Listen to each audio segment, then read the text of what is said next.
Pam, pam, pam, pam, pam, pam, pam, pam, pam. Fituję. Chciałem tu pierwotnie usiąść elegancko, fajnie w kamizelce, marynarce. A jako, że weszliśmy w Wielki Post, to stwierdziłem, że przy tej okazji dam trochę wątróbce dychnąć.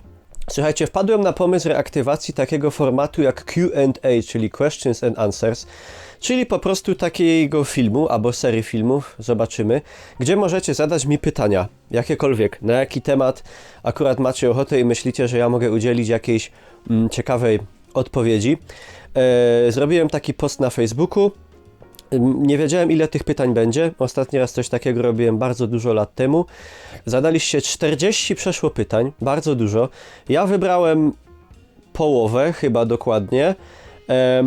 Jeżeli to się przyjmie, jeżeli fajnie się to będzie Wam oglądało, jeżeli Was czymś zaciekawie, to możecie pod tym filmem zadawać kolejne pytania. I jeżeli ten film zrobi jakiś dobry wynik, to nagramy taki następny, może nawet jakąś dłuższą serię, w której będę na kolejne Wasze pytania, ciekawiące Was kwestie, odpowiadał. Mam tutaj te pytania na telefonie, będziecie je też widzieć na ekranie. Jedne są bardzo poważne, jedne są bardzo mało poważne. Ja ten film zrobię w takiej formie, żeby można to sobie było posłuchać spokojnie, nie wiem, jak tam jecie obiad, pracujecie, wypełniacie tabelki w Excelu, sprzątacie, odkurzacie albo coś takiego w formie takiej podcastowej, albo jak ktoś chce popatrzeć na mnie tutaj w pięknej pizzowej kocobluzie, to również zapraszam, bez żadnych cięć. Także weźcie sobie jakieś dobre piwo, jedzenie, czy tam herbatkę, jak nie pijecie, nie wiem, co chcecie. I jadę po kolei. Adam pyta, co myślisz o Świętochłowicach i czy jest możliwość, żeby Gorol chodził gdzieś na zajęcia, aby nauczyć się śląskiego? Co myślę o Świętochłowicach? Jest to miasto na Górnym Śląsku. No. A tak poważnie, Świętochłowice bardzo fajne miasto z bardzo słynącą w naszych regionach dzielnicą, jaką są Lipiny, czyli taki świętochłowicki odpowiednik naszego bytomskiego Bobrka, które nie cieszą się tak jak i Bobrek najlepszą opinią, ale widziałem, że tam też przeprowadza się rewitalizację, też są robione remonty, też odnawia się kamienice. Także Świętochłowice są miastem podobnym do Bytomia, w tym sensie, że przeżywały i przeżywają nadal też jakby skutki upadku przemysłu, zamknięcia kopalń, hut i związanych z tym różnych problemów i takich, że waliły się dosłownie ludziom domy na głowę, że burzono bez opamiętania piękne, zabytkowe domy i kamienice, problemów też wszelakich społecznych, które wynikają z bezrobocia, wszelkie idące za tym patologie, ale co mnie cieszy, że też Świętochłowice się rozwijają, zmieniają, tak jak Bytom i inne miasta okoliczne i ogólnie za Świony i wszystkich mieszkańców miasta trzymam kciuki i do przodka. Będzie dobrze. Dlaczego masz złe wspomnienia z Godulą? Pyta Marcin. Nie mam złych wspomnień z Godulą. Jest to dzielnica Rudy Śląskiej, którą bardzo fajnie, miło wspominam, bo mój dziadek świętej pamięci chyba prawie 40 lat przerobił w Rudzie Śląskiej. Jeżeli ktoś jest z Rudy albo z okolic, na pewno będzie kojarzył to miejsce, ten zakład, którym był HPR, czyli Hutnicze Przedsiębiorstwo Remontowe, które remontowało, budowało, modernizowało wszystkie huty w całej Polsce. Była to wielka firma, która jak na tamte czasy, czyli dziką komunę, dysponowała zachodnim, między innymi niemieckim, topowym w Europie sprzętem, która przeprowadzała wielkie inwestycje, remonty pieców martenowskich, firma, która między innymi stawiała ten diabelski młyn w naszym Luna Parku, w dzisiejszej Legendii w Parku Śląskim, także pracując tam mój dziadek zwiedził wszystkie huty w Polsce chyba co do jednej, a wszystkie na Górnym Śląsku po kilkanaście razy. Ale do czego zmierzam? Jeździłem tam, odwiedzałem go tam, zabierał mnie tam do tego HPR-u, pokazywał mi tam te wszystkie maszyny, oprowadzał mnie tam i tak dalej, także Godulę, ogólnie Rudę Śląską kojarzę bardzo fajnie. Byliśmy też w Rudzie Śląskiej w muzeum waszym superowym, gdzie pan Andrzej Godoy, którego serdecznie pozdrawiam, pięknie nas oprowadził. Bardzo fajne, bardzo takie stricte śląskie. Zamieszkały przez bardzo dużą ilość rodowitych Górnoślązaków miasto z pięknymi naprawdę miejscami architektonicznymi, które też się dynamicznie zmienia. A co z tą Godulą? Nie wiem czemu, Marcinie, myślisz, że mam złe wspomnienia z Godulą. Pamiętam tylko, że moja babcia nieboszczka używała takiego sformułowania związku frazeologicznego, tu bardzo przepraszam, ciule z Godule. Ja jako dziecko zastanawiałem się, kto to są te zgodule? Kto to jest ta zgodula? A chodziło o ludzką godulę. Nie wydaje mi się, żeby babcia miała coś stricte do ludzi z tamtego miejsca, ale tak się jakoś utarło. W każdym razie ja pozdrawiam wszystkich z Goduli i z całej Rudy Śląskiej. Pozdro! Jedziemy dalej. Miłosz! Siema Miłosz. Miłosz zadał 3 pytania. Jaką część języka śląskiego lubisz najbardziej? Czy jest taka część języka? Jeśli tak, to jaka, której nie lubisz? I jeśli mógłbyś coś w języku śląskim zmienić, co by to było?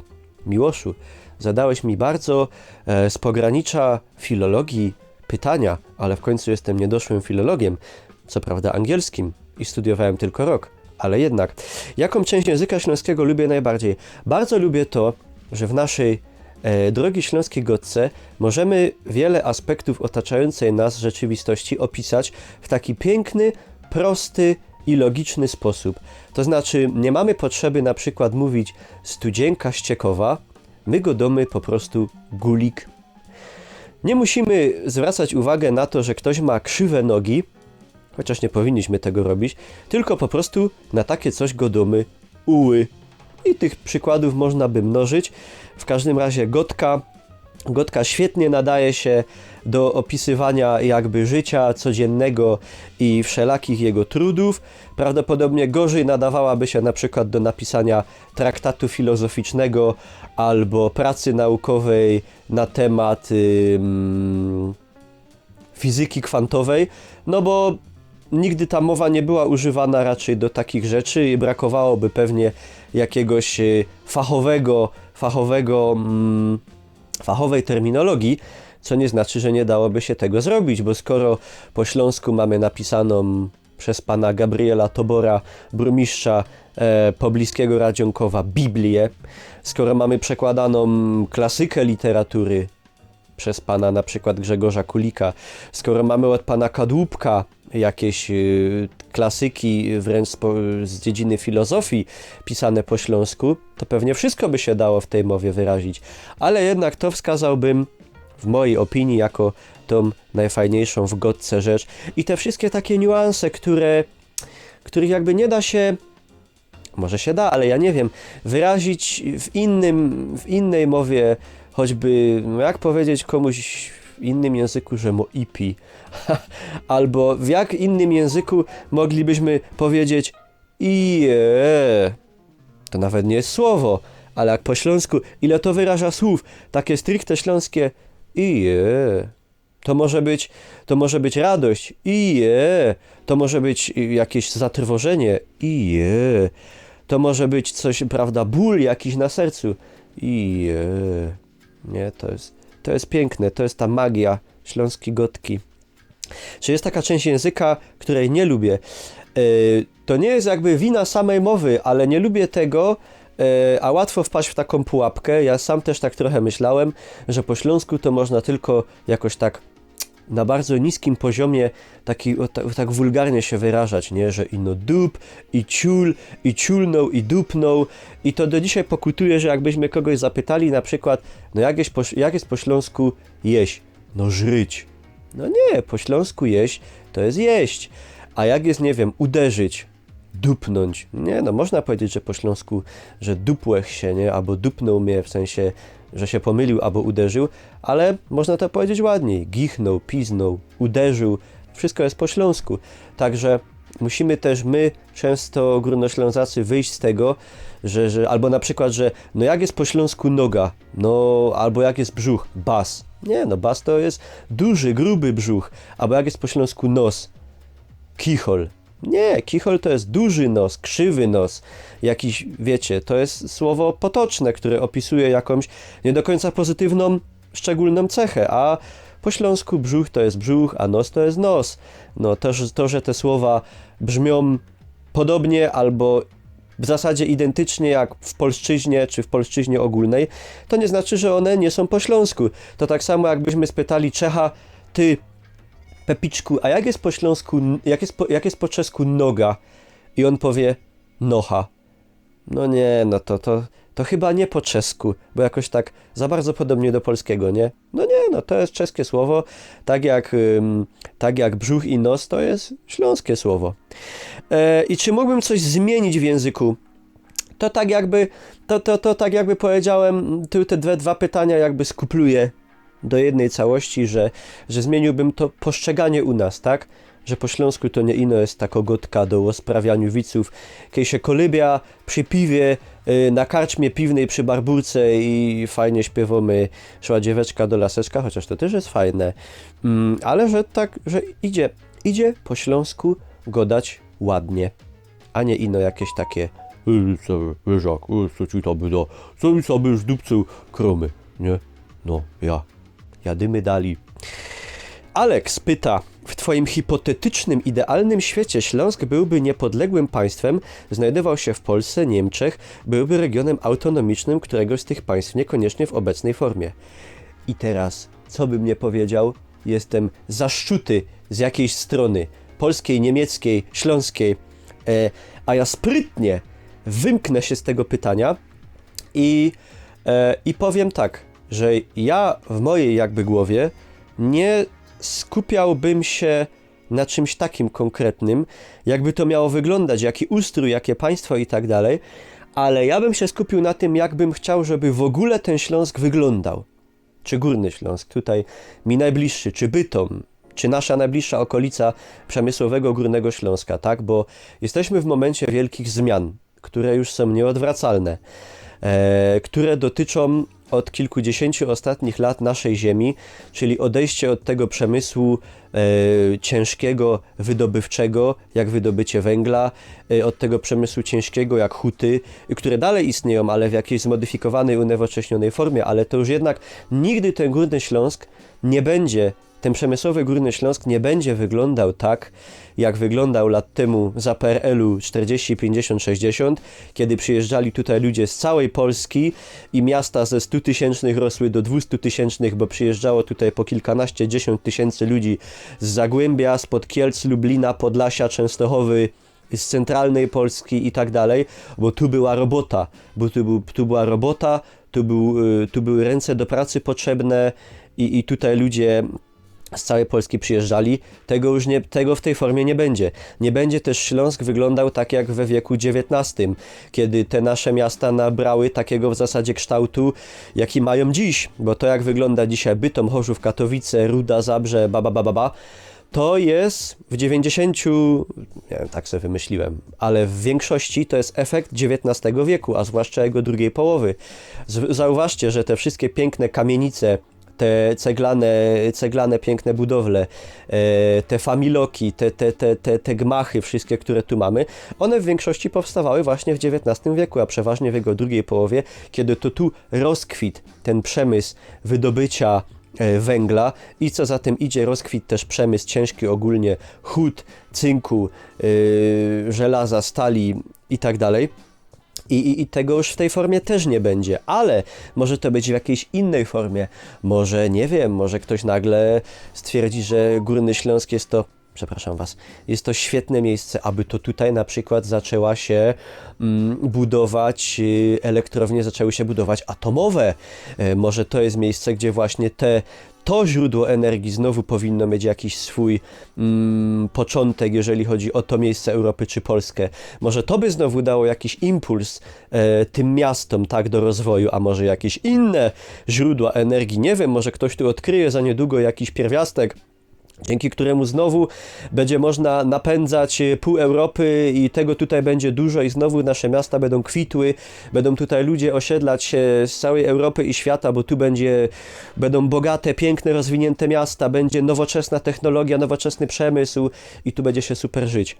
Ale dlaczego o tym mówię? Bo tak wyglądałby znowu według mnie ten Śląsk. Niezależnie od tego,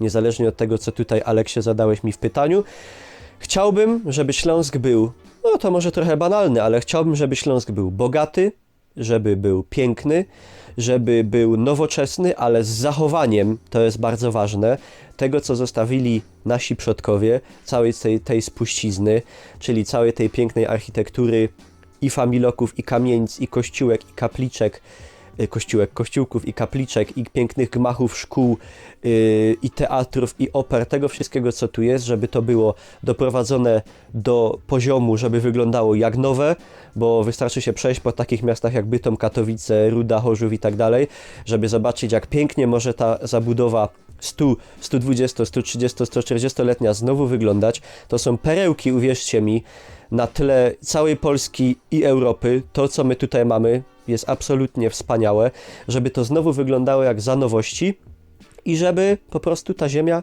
kwitła, żeby znowu ludzie chcieli przyjeżdżać do naszych miast, osiedlać się, żeby się tu dobrze czuli, integrowali się, czuli się Ślązakami, żeby było dobrze. Tak bym chciał, żeby, drogi Aleksie, ten Śląsk wyglądał. Bo na przykład jeżeli stricte zapytalibyście mnie o autonomię, na przykład Niklas, chciałby, żeby Śląsk był autonomiczny, no to co, banalnie można by powiedzieć, no wiadomo, że było województwo autonomiczne w II Rzeczypospolitej, jako wyjątek w ogóle w niej, bo tylko Śląsk miał taki status, że miał własny Sejm, własny jakby fundusz, własny skarb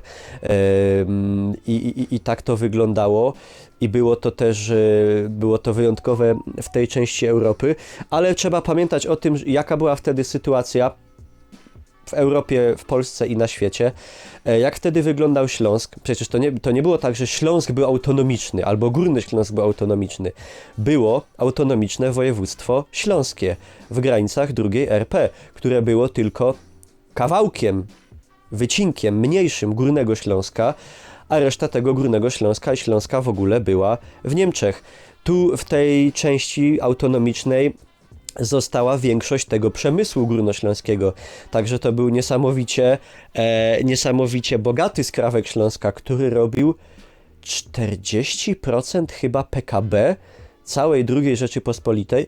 No w każdym razie II Rzeczypospolita utrzymywała się z tego małego skrawka Górnego Śląska i z niego żyła, który był jej motorem cywilizacyjnym tak naprawdę. Tutaj tyle było, taka część produktu krajowego brutto tu była wypracowana w tych kopalniach, w tych hutach i wszystkich zakładach z tym związanych. I wtedy też Katowice urosły do takiej rangi, wtedy stolicy tego województwa, tego autonomicznego województwa i też potem dalej jakby były też tak traktowane jako takie główne miasto tego regionu i za komuny. No i dzisiaj też tak to wyszło, że Katowice, które jeszcze 200 lat temu było zbitkiem wiosek, przy takich miejscowościach jak Bytom, Gliwice, Opole, które były już starymi miastami, które mają dzisiaj po 700 czy prawie 800 lat, to gdzie tam Katowice, jakie miasto Katowice? Nie istniało takie. No, ale widzicie, jak się to pozmieniało. Także tak bym to właśnie widział. Marcin pyta, pytanie od Gorola ze Stolicy, ale z urodzenia Dolnoślązaka, z tak zwanej ziemi lubuskiej. Najbardziej klimatyczna linia tramwajowa, tak 38, to na Piekarskiej w Bytomiu, która pokazuje totalny przekrój Górnego Śląska. Jak dla mnie Zagłębia także poprzez tereny zielone, miasta, tereny przemysłowe. Na pewno bardzo dużo jest takich linii. Ja myślę, że fajnie można się karnąć na przykład zaczynając w Bytomiu, przejechać przez Chorzów, dojechać sobie do Katowic. Dużo się przejeżdża fajnych miejsc, między innymi Park Śląski, nie wiem czy nadal, ale przecież jeszcze nie tak dawno największy park Europy, założony z inicjatywy wojewody Ziętka, także taką linię bym powiedział. Na pewno są fajniejsze, które przez może więcej miast przejeżdżają. To jest linia najczęściej uczęszczana tramwajowa przeze mnie. Niestety do wielu fajnych miast tramwajem się nie dostaniemy, no bo na przykład do Gliwic dojedziemy pod Gliwice, ale po Gliwicach już tramwajem nie dojedziemy. No na przykład do Tarnowskich Gór też tramwajem nie dojedziemy. Także, ale jest tutaj dużo tych miast metropolii, które są tymi liniami tramwajowymi sprawnie połączone, także na pewno takich tras można znaleźć bardzo dużo. A oczywiście linia 38 w Bytomiu na Piekarskiej. Nie wiem, czy nadal najkrótsza w Europie, no bo wydłużona już, nie jeździ tylko po Piekarskiej, teraz dojeżdża już do Placu Sikorskiego, ale czytałem, że rzekomo nadal jest to najkrótsza linia tramwajowa w Europie, także zapraszam się karnąć. Dariusz pyta, kaj w Bytomiu dobrego gorcka wypić? Umie w doma. Ja najczęściej chyba piję piwo w domu, ale bardzo dobre piwko i nie tylko można się napić w Bytomiu w Fuksie, można napić się dobrego kraftowego piwa w Zeltrze. Zresztą dużo jest tutaj fajnych knajpek, zwłaszcza w lecie, kiedy wystawiają się te ogródki na rynku, można sobie fajnie na powietrzu posiedzieć. Ja bym wymienił te dwa, z takich, z których ja uczęszczam. Top 3 kuchni śląskiej, metodologia dowolna. Top 3 kuchni śląskiej. Dowolna metodologia. Bez jakby... Muszę zobaczyć, jest tam baterii coś jeszcze? Ja, coś tam jest. Bez stopniowania, co jest lepsze. Ja ogólnie lubię jeść. Czego po mnie nie widać. Póki co mam dobrą przemianę materii, ale uwielbiam jeść. I powiedziałbym tak. Na pewno żur, który uwielbiam. Robię go bardzo często. Na marginesie teraz mam naważone chyba z 5 litrów. Także żur często jest spożywany. Żur, podkreślam, nie żurek. Ino śląski żur. Żyniaty z kartoflami. Wodzionka.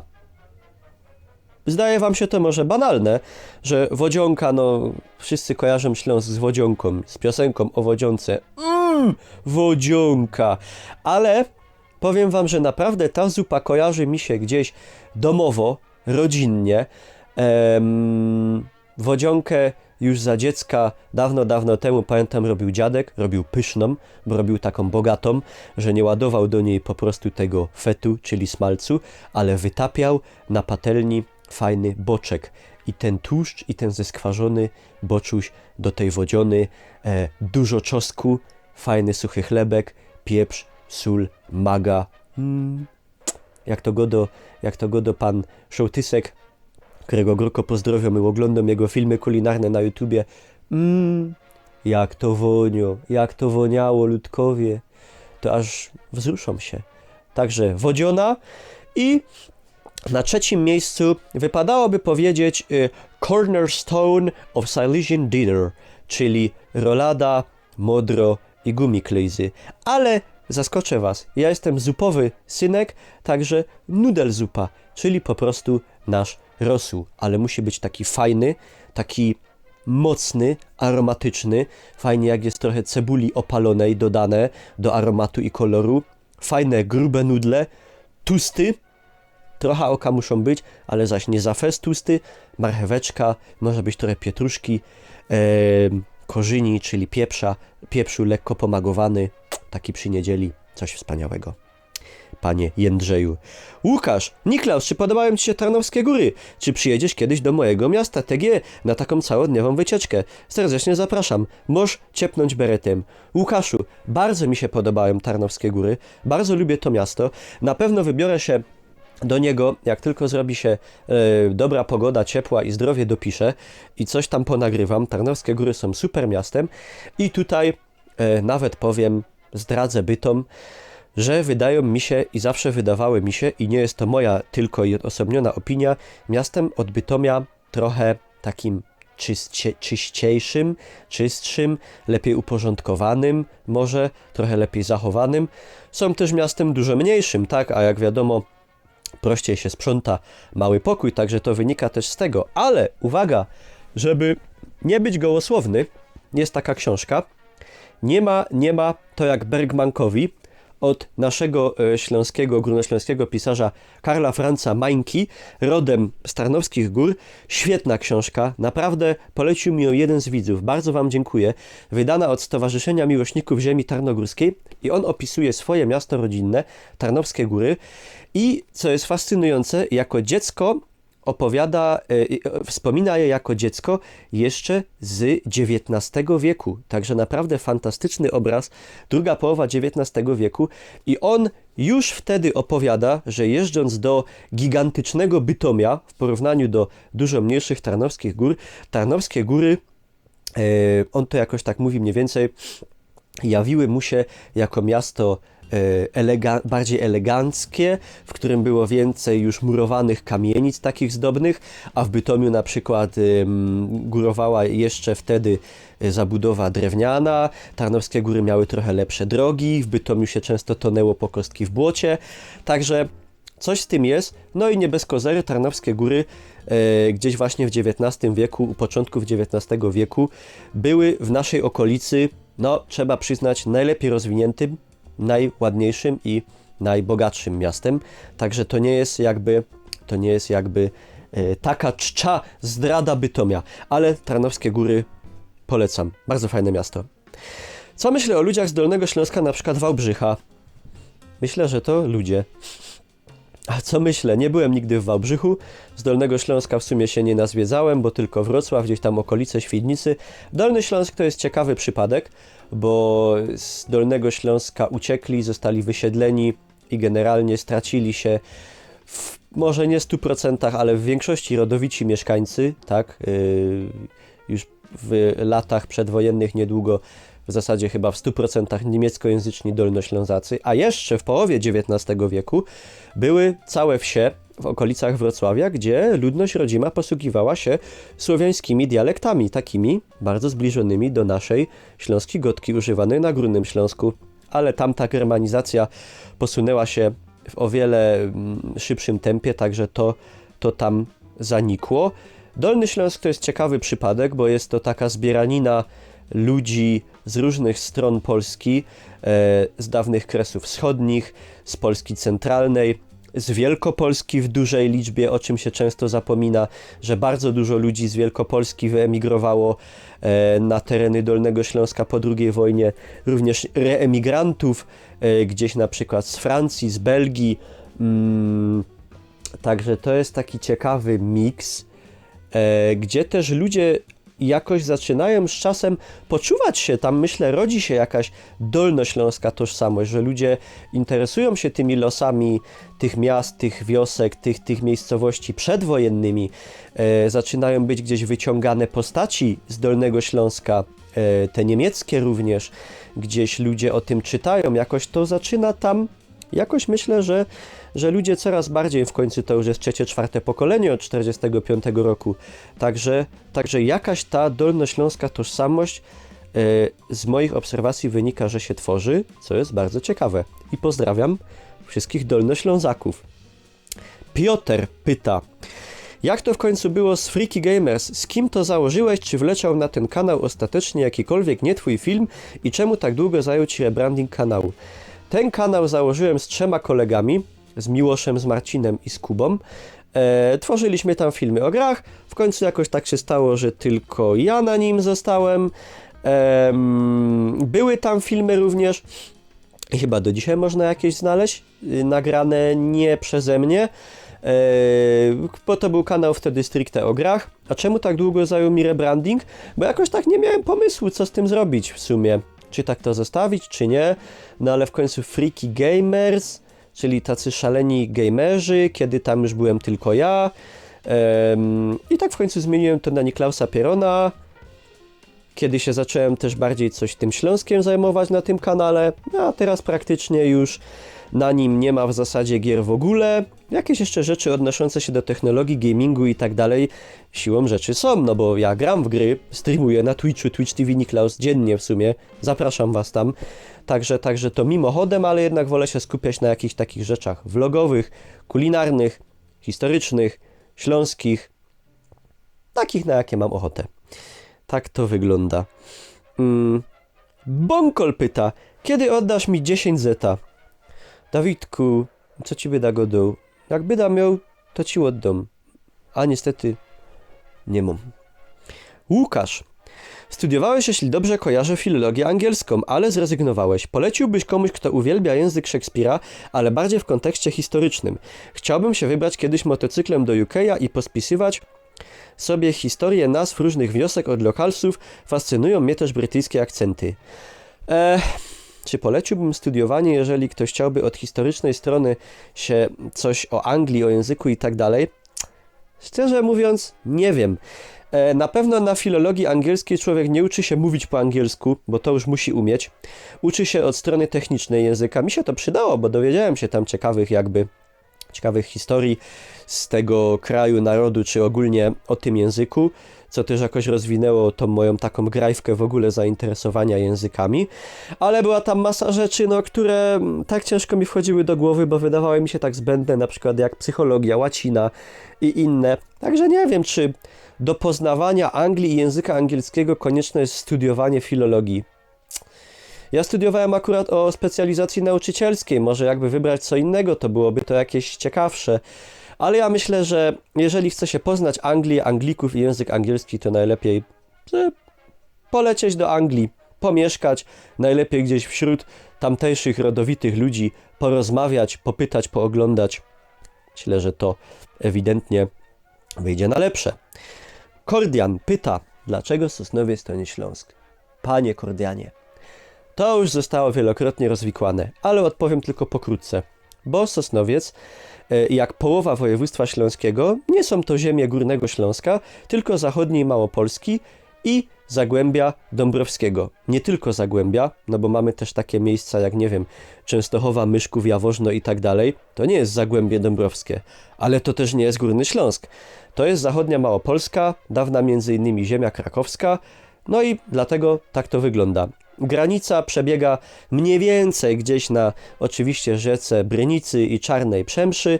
Ta granica nigdy nie była jakaś taka, nie była monolitem, to się zmieniało przez wieki. Dzisiaj też mamy tak, że na przykład tereny po lewej stronie Brynicy, czyli te teoretycznie, w sensie jak patrzeć od naszej strony, teoretycznie górnośląskiej, są na przykład terenami miasta Sosnowiec, na przykład te na prawo od Brynicy, po wschodniej stronie, które teoretycznie czy praktycznie już byłyby Zagłębiem, należą dzisiaj do Katowic. To wszystko jest takie trochę pomieszane, ale zawsze takie było, także to nie jest żadna nowość. Czy będzie zaś seria zgadywaniem śląskich słówek? Być może będzie. Dobra, to zgadnijcie mi 3 śląskie słowa. Co to znaczą zgodne pieniądze?